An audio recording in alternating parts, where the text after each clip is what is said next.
I discovered my nephew in a compromising position, and I found myself unable to look away. A tale of betrayal unfolded before my eyes. Upon witnessing my nephew wielding his tool, a wave of longing washed over me. Today, I shall recount the tale of how I playfully tormented my nephew for an entire month, until he could bear it no longer and decided to confront me.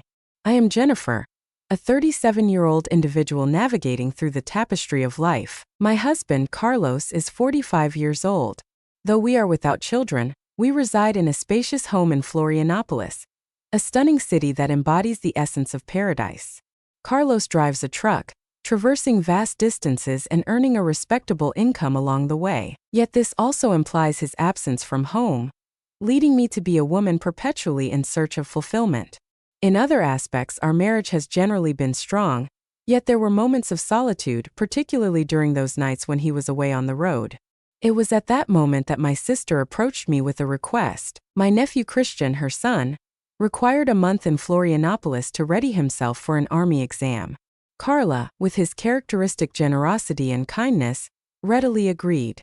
Upon Christian's arrival, I found myself taken aback by the extent of his growth. He had transformed into someone entirely different from the boy I once knew.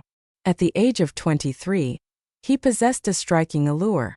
"Your handsomeness and strength are truly remarkable," I teased. "You must have quite the fan club among the girls." He chuckled nonchalantly and responded that he was currently too occupied with training and studying to consider girls. It struck me as quite amusing how intensely focused and serious he appeared.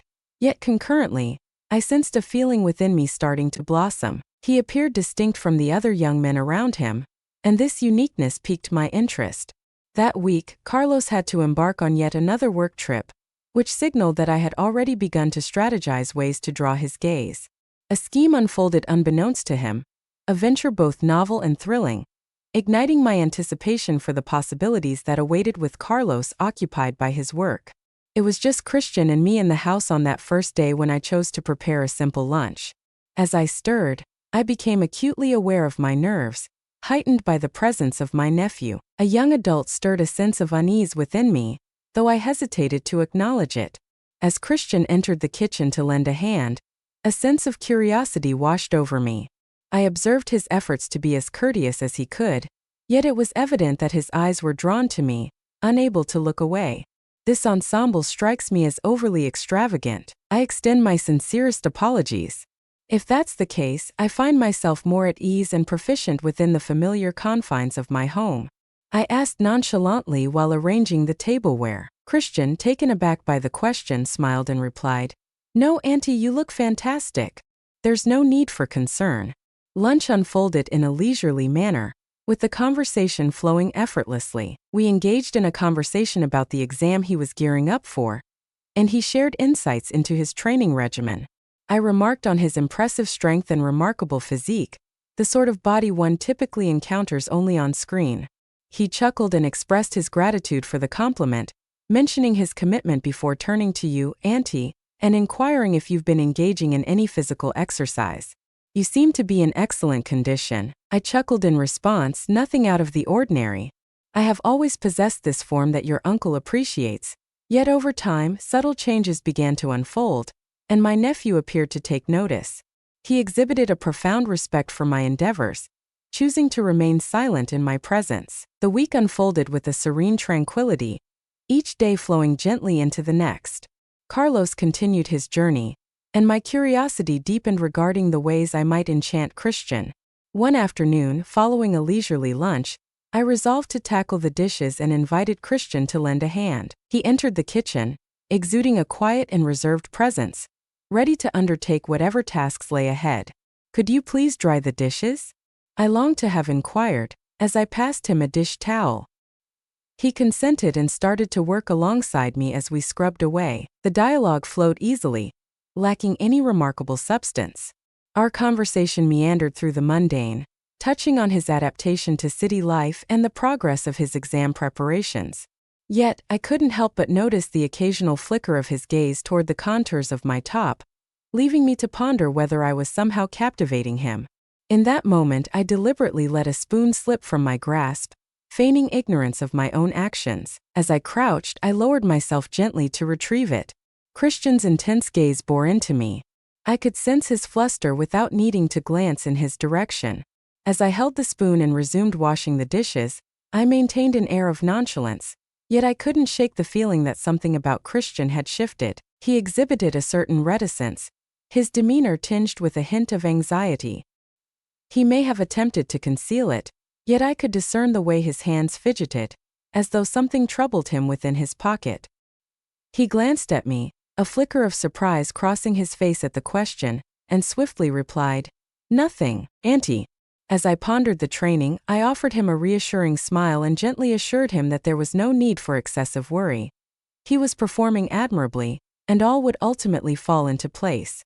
As we completed the task of washing the dishes, a profound silence enveloped us, and I sensed a shift in the atmosphere that lingered between us. Christian's discomfort was palpable, and I recognized that a portion of it stemmed from my presence, precisely what I had hoped for as I settled into sleep that night. I pondered the fate that had befallen it. It was more than mere teasing. A novel sensation enveloped me, tinged with a hint of danger, yet it sparked an insatiable curiosity about the unfolding possibilities of the night that lay ahead, following what had appeared to be an ordinary day. A sense of restlessness stirred deep within me. The blaze that had been simmering for days was now beyond the reach of any attempts to quell it. Once I had ensured that everything was in its rightful place within the house, I made my way to Christian's room to check if he required anything. As I neared the door, his voice reached my ears. "It seems as though she is putting me to the test. I don't know how much longer I can hold out," he exclaimed, his voice tinged with both excitement and a hint of nervousness. Heat rushed to my cheeks upon hearing that. I understood the risks I was taking, yet his words over the phone struck a chord within me, revealing that Christian had transformed from the boy I once knew into a man grappling with his own yearnings. A spark ignited within me, intensifying my curiosity, leading me to the decision to refrain from entering the room. In that moment, the echoes of what I heard continued to resonate within me. The undeniable spark of his attraction lingered in the air, igniting a thrill within me that felt almost forbidden. I retreated to my room, yet sleep eluded me, my mind racing with the possibilities. Restlessly, I shifted beneath the covers, my mind wandering to the possibilities of pushing boundaries just a bit more. On the following night, I found myself walking past Christian's room once more. And yet again, his voice drifted through the air as he spoke on the phone. "She just keeps going, you know? I find myself at a loss, unsure of the path ahead. The mere thought of her sends me spiraling into madness." This time, the longing in his voice was unmistakable, and I realized I was on the brink of crossing a boundary. I remained there, listening intently, and when he finally hung up the phone, I lingered for a few moments longer. Before departing, I paused for a fleeting moment of silence, then made my way back to my room. I was hesitant to hurry the process, yet the thought that he held me in such regard was undeniably appealing. That night, I reclined in bed, a smile gracing my lips, fully aware that the game was merely beginning. The matter extended beyond Christian alone. It revolved around the influence I wielded over him, and the way it reignited a sense of vitality within me. The moment had arrived to discover the limits of this game, and what it could offer me. On a particular day, I resolved to indulge in a lengthy, soothing bath. Upon stepping into the bathroom, it dawned on me that I had forgotten my towel back in the bedroom. I smiled, fully aware that it was the ideal pretext, and called out to Christian in a gentle tone, requesting him to fetch the towel that lay on my bed. "Would you be able to procure it for me?" I inquired, attempting to maintain a nonchalant demeanor. As he approached the bathroom door, I called out, "You can come in, Christian. If I venture out in this manner, I shall surely drench the entire floor." With a hint of innocence, he paused briefly before stepping inside, offering the towel to me while avoiding direct eye contact. It struck me how anxious he appeared, his body quivering slightly, yet he endeavored to maintain an air of calmness. As I grasped the towel from his hands, our gazes locked, and in that moment, it seemed as if time itself had come to a standstill. As he pivoted to depart, he murmured something about the necessity of his exit, and I found myself unable to resist the urge to tease him just a bit further. "I appreciate it, my dear," I whispered, hoping I hadn't intruded upon your peace. I leaned against the wall, observing the anxious look on my nephew's face, and gently closed the door behind him as he stepped out. As my heart raced, I realized I was reaching him, yet the impact was reverberating within me, making sleep elusive. I pondered the thoughts swirling in Christian's mind at that very moment. Was he grappling with his own yearnings in the same way that I was? The mere notion that he could be contemplating me in such a manner brought a smile to my face. It seemed the moment had arrived to advance, yet with caution to ensure I didn't overstep. The hour was late, and following a rather uneventful day, I resolved it was time to gauge Christian's willingness. The hour is late, Christian, and you find yourself with the perfect pretext to fetch a glass of water. Wouldn't you like to take a moment to relax? I inquired in a gentle, hushed tone. Auntie, I find myself wide awake. Text, I believe I shall linger here a bit longer, he remarked, attempting to maintain his composure, yet I could sense the unease within him, prompting me to retire for the night. If you require anything, I'll be in my room, I remarked. As I approached the door, I left the question lingering, glancing back one final time to find Christian's gaze fixed intently upon me. His gaze was fixed upon me, unwavering and intense. As the night wore on, sleep eluded me. The events of the day lingered vividly in my thoughts. I rose from my slumber and glided quietly along the corridor toward my nephew's chamber. I paused before the shut door, attuned to the gentle rhythm of his breath. I rapped gently on the door, and he responded with a voice laced with drowsiness, as if Christian's tone had unwittingly revealed the serenity he was striving to uphold. Indeed, Auntie, it's simply that I'm uncertain. At times, a sense of disorientation washes over me. I yearn to immerse myself in the vibrant world of parties, yet I must prioritize my academic pursuits.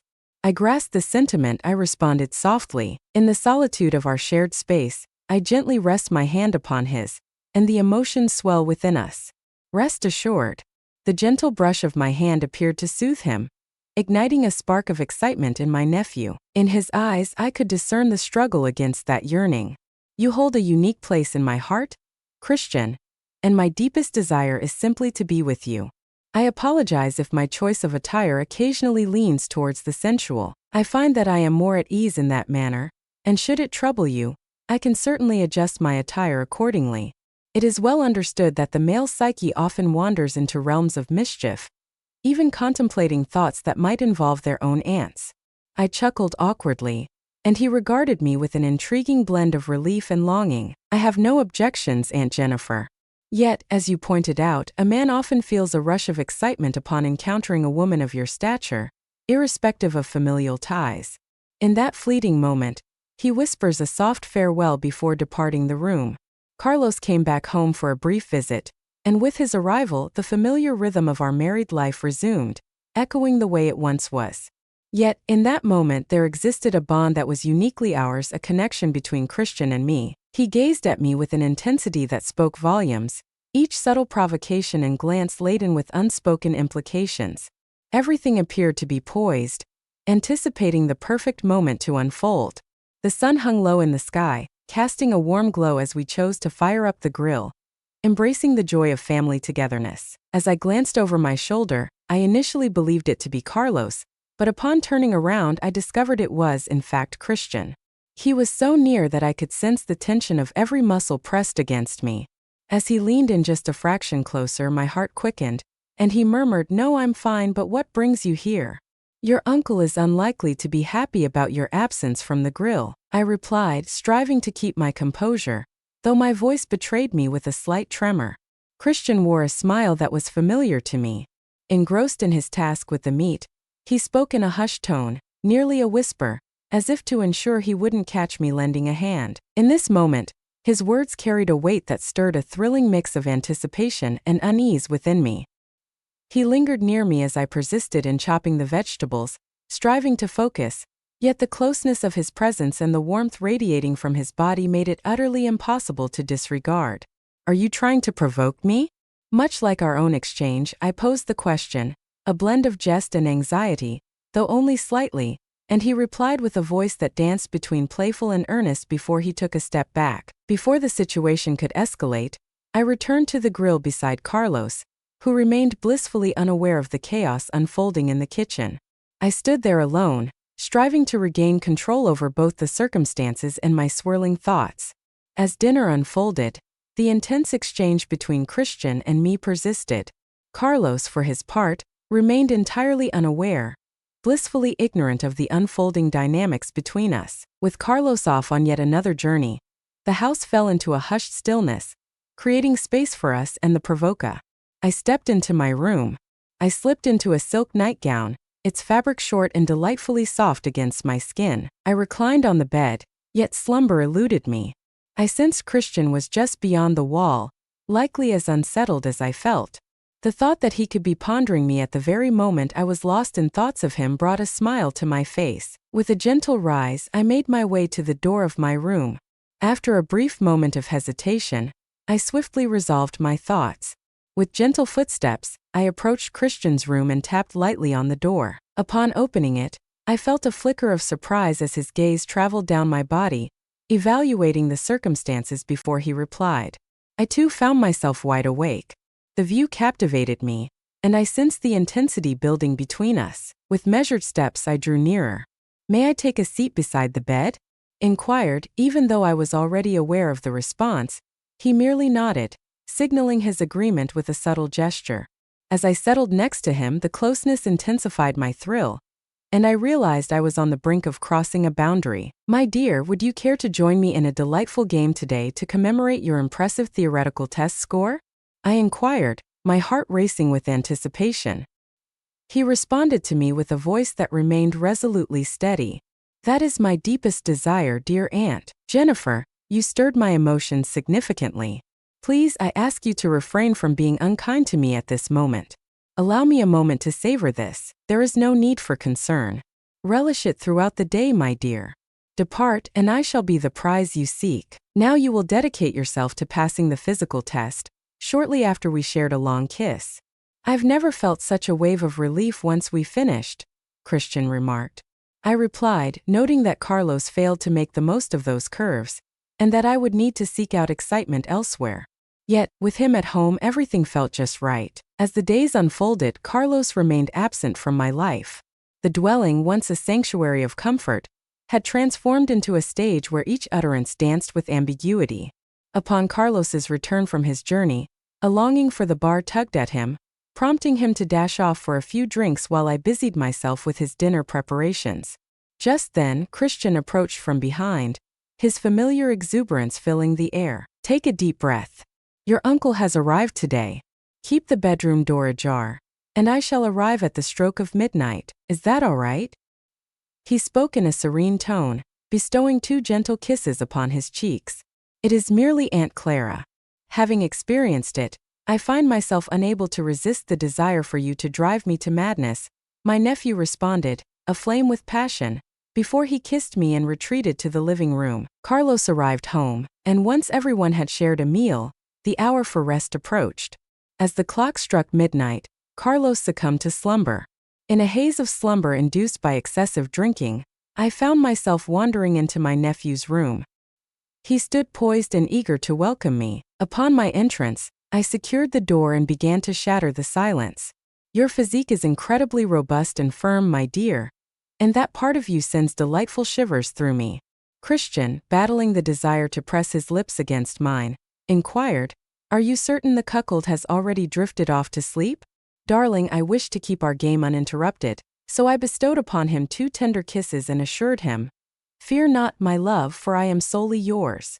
Thus we shared kisses and embraced in intimacy for 2 hours. Then I resolved to return to bed, choosing to shield my husband from any concerns. Christian pressed his lips to mine and reassured me, saying that he doesn't engage in the same actions I do. With a tender gaze, Jennifer remarked, "Your uncle will be traveling in the final week of the month, my dear, and this marks your last week here. Let us seize the opportunity, Carlos." He departed the following morning at the break of dawn, bidding me farewell. Just as he ignited the engine of the truck, I moved to open the door to head to Christian's when I was startled by knocks echoing from the entrance.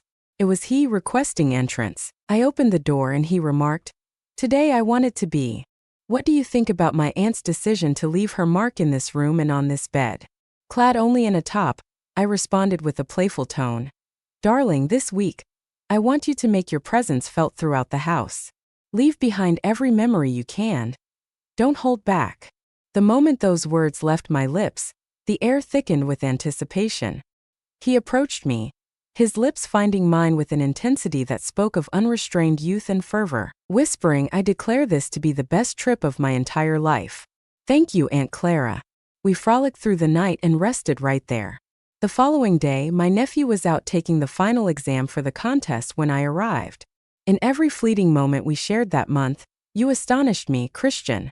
Today you've officially claimed the title of my favorite nephew," I remarked, laughter laced with double entendre, to which he replied, "Aunt Jennifer, I am truly grateful for the time I spent here. It has been an incredible learning journey for me. Should circumstances align, I would love the opportunity to return. If I begin working, it will be in Florianopolis, allowing me to stay at your place for an extended period.